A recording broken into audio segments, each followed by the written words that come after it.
with the steps that we took in locking down the country,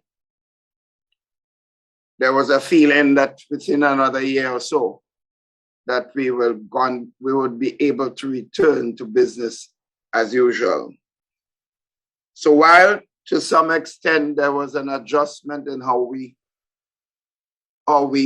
the decisions that we make in preparation for the 2021 budget, the fact is today, the situation is in fact very different from this time last year.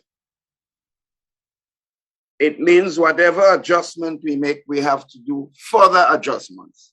The Prime Minister says the 2022 budget will be a challenging one to compose and execute, but the country remains resilient. Everything we do now, as we look at the preparation for the 2022 budget, ought to be guided by the present atmosphere, which, based on what we are seeing,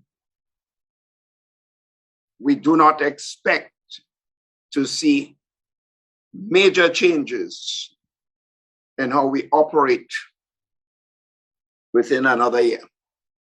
A suspension of the fiscal responsibility rules will continue into 2022. The expenditure rules and targets in the Fiscal Responsibility Act were first suspended last year amid the onset of the COVID-19 pandemic. In March 2020, the escape clause in the Act was invoked and the expenditure rules and targets were suspended for that fiscal year. Despite the challenging times, the government continues to face calls for salary increases, which are due to public servants and teachers. One is the fact that the outstanding and retroactive payment of 7 months, January to July, that is still not resolved. As you and the public would know, government indicated that they cannot pay that. It's $8.4 million cumulatively that's owed to all public sector workers in Grenada for the course of 7 months, $8.4 million.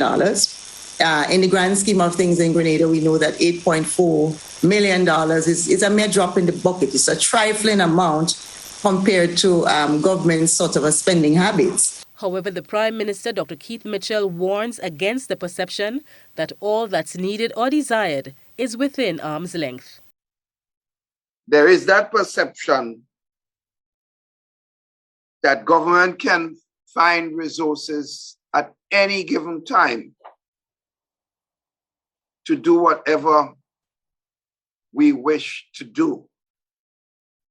But the question of where the resources coming from is never addressed in our initiative to spend. I believe that we have to come to terms with this because that's a harsh reality. That the present atmosphere and how going forward requires a much clearer understanding of that process.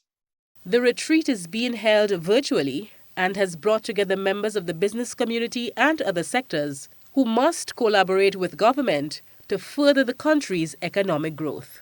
For GBN News, Janelle MacDonald.